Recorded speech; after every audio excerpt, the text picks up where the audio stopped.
Okay, so the assessment that I was assigned for the first part of our case study, key assessment, was the BASC, which is also known as the Behavioral Assessment System for Children. So, just a little background of the actual assessment. So, the BASC assessment was actually created to assess children from age 4 to 18 to analyze their behavior using a set of scales that are completed by the child themselves, so a self assessment, and then a parent would complete one of the scales, and then one of their teachers as well. So, these skills are going to help identify some of the maladaptive behaviors and common behavior disorders in children, such as ADHD, anxiety, depression, and some aggression as well. The assessment also offers an adaptive scale, which is actually a new addition to the third edition of the BASC, and that is going to measure desired behaviors as well and adaptive skills. So the BASC provides a detailed picture of the child's strengths and their areas for improvement. Then it allows for clear intervention recommendations as well as follow up progress monitoring. That was also a new addition in the third edition of the BASC. The original assessment was created in 1992 by Dr. Cecil Reynolds and Dr. Randy Campus. The newest edition of the assessment was published in 2015, and that's what we're going to be looking at today. This version of the BASC assessment varies from previous versions due to the new rating scales that assess students with emotional disturbance. So, that was those adaptive skills we talked about. This assessment should be used in tandem with other assessments to ensure a fully comprehensive analysis of the child's behavioral support needs. So, we want to use this with other more commonly used assessments if you're trying to diagnose a student with a specific disability. And then I also included a quote from the Pearson website, and they actually sell and publish this assessment. So it says the measure includes two 20-item teacher forms, one for preschool ages 3 through 5 and one for children and adolescents for K through 12. Two parent or caregiver rating forms are available in English and Spanish to assess preschool and child adolescent behaviors. Teacher and parent forms each require 5 minutes to complete. The English and Spanish versions of the 28-item student form take about 15 minutes or less to administer. Each form employs the same 4-point frequency response scale. So they all say never, sometimes, often, and almost always, and every single listed behavior or characteristic is going to be scored that way. And that's going to describe how often the children may act, think, or feel based on the characteristic it's describing. So, what even is assessed? That's what we obviously need to know. So, the BASC 3 is going to assess students' behavioral and emotional strengths and their deficits. This test includes scales to collect information in each of the following areas. So, we have the BESS, which is going to be focused on identifying the behavior problems. The teacher rating scale is adaptive and problematic behaviors that happen in the school classroom. The parent rating scales focus on the problematic behaviors that happen at home and also just in general when the student is not in the classroom. The SDH is the structured developmental history of the child's psychological, educational, and medical history. The SOS is the student observation system or period of observation of the student in different social settings. And the PRQ is the parenting relationship questionnaire, which discusses the relationship between how the parent is carrying out discipline and parenting the child, and the child's behavior and their reactions to their parenting.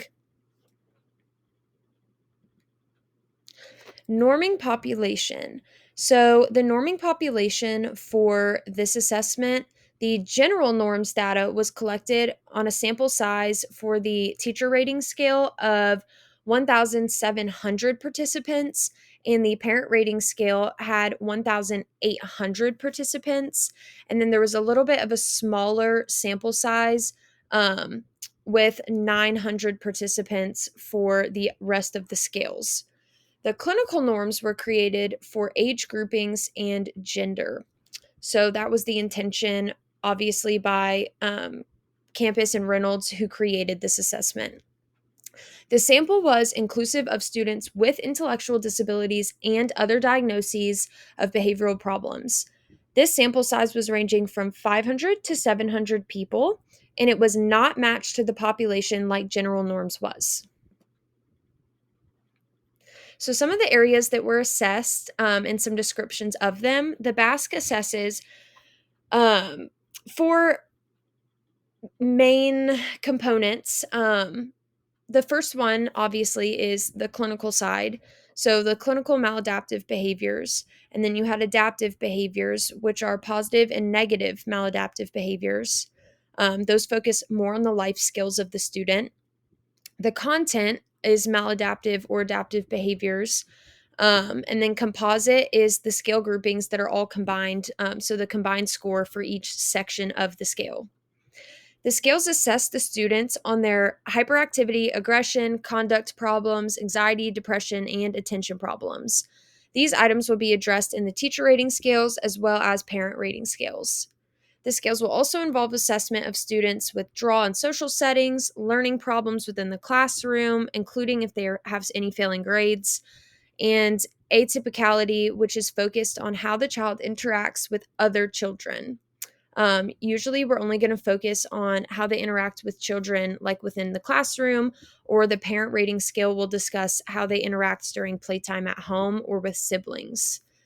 The adaptive skills are also focused on life skills such as social skills, adaptability, and functional communication. How are scores reported? So the BASC 3 uses T scores to report. So the T scores are also used for the adaptive scales as well. The BASC 3 uses a online computer system, and this is a choice. You can either do paper or computer. And they have a system of their own called the Q Global Report Futures. And this, I have a image of it right here. This is what it would look like if you were a teacher or an educator going in to give this assessment. And you can actually choose what is your confidence level, and that will skew the scores. You can select the primary norm group that we're comparing the child to based on what you're assessing them for.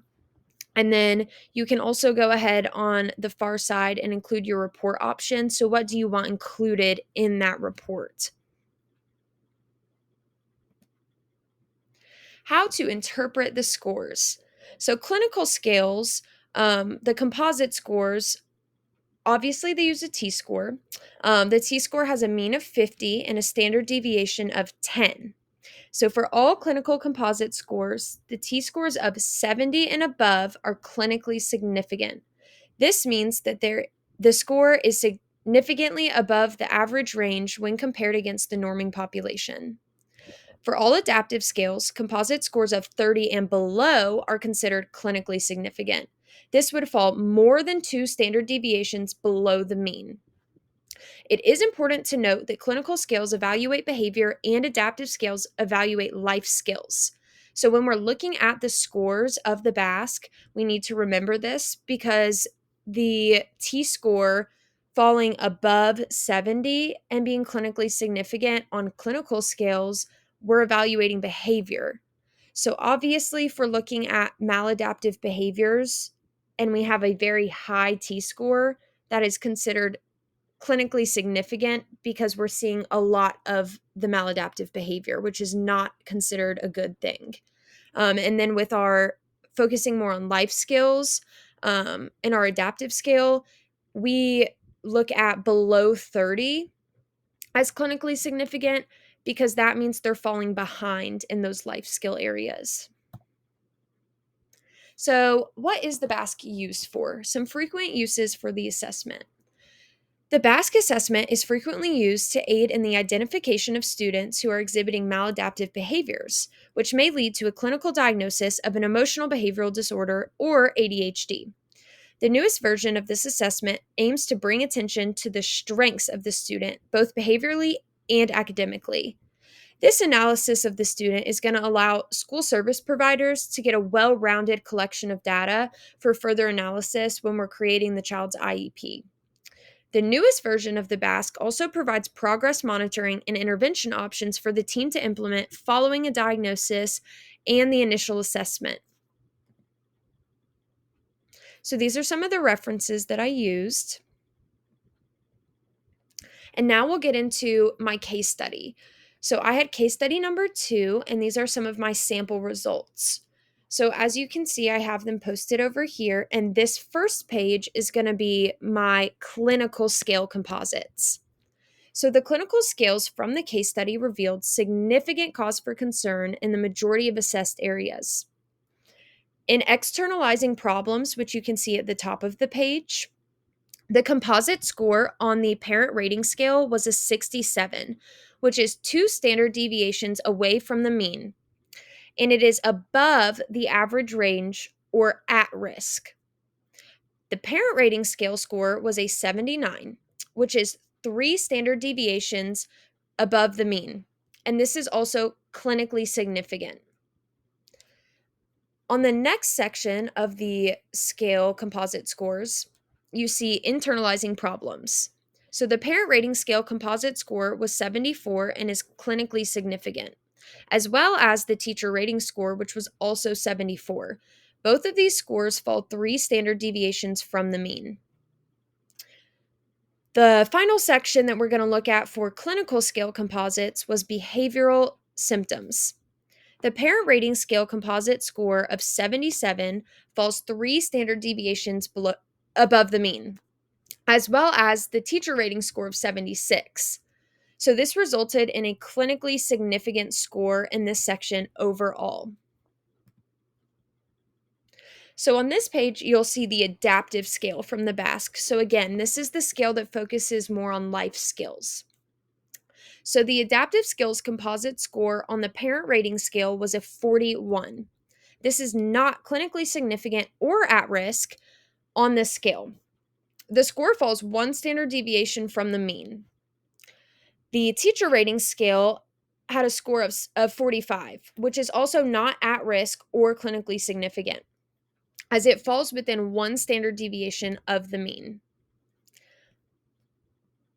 I hope that this has been a very informative way to learn about the BASC assessment, and I hope that you have enjoyed.